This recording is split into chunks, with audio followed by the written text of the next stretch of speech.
Well, we were both happened to be in Richmond this night at a very sad nightclub in Richmond. He spotted me. I hadn't noticed him, I'll be honest. And so he just starting to play for Chelsea. And I thought, oh no, not a footballer, trouble.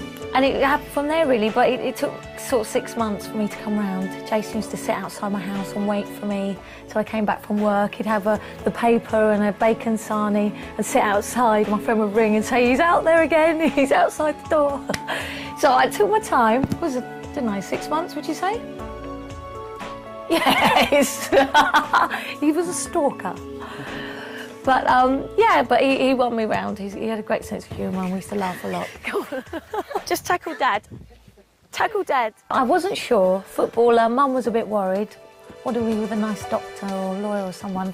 I wasn't that interested in football. Our first date, he said, will you come watch me play football? And my friend and I were just sort of chatting the whole way through. And this old guy next to us was saying, hey, girls, do you want to know the offside rule? And we were like, no, shush, we're having a chat. And then after the game, Jason rang and said, did you enjoy the game? We said, yeah, it was great. He said, oh yeah, by the way, you sit next to my dad. And I thought, oh dear, that was a good start. You called him the old guy. Old guy, we're not so old. But old guy. I'd actually just been through quite a traumatic time. I'd lost my best friend, Wanda, to cystic fibrosis. Jason had been fantastic all the way through, really helped me because it was a really awful time for all of us.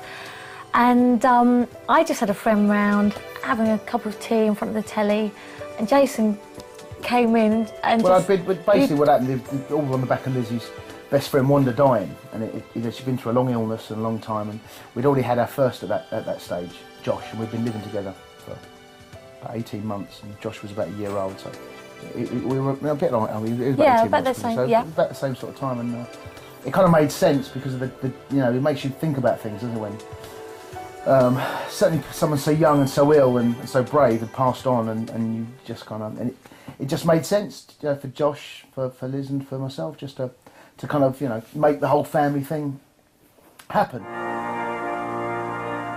We decided we wanted to get married in Wimbledon, where Jason is from, in Wimbledon Village. And at his school we had beautiful grounds. The day we chose was only the day England were playing. So they played Scotland in the Euro, Euro '96. But unfortunately, if you've got to get married on a Saturday and there's a big European Championship or a World Cup happening, chances are there's going to be a game being played at some stage. And it was just unfortunate for us that it happened to be played that day at that time. And he was gutted.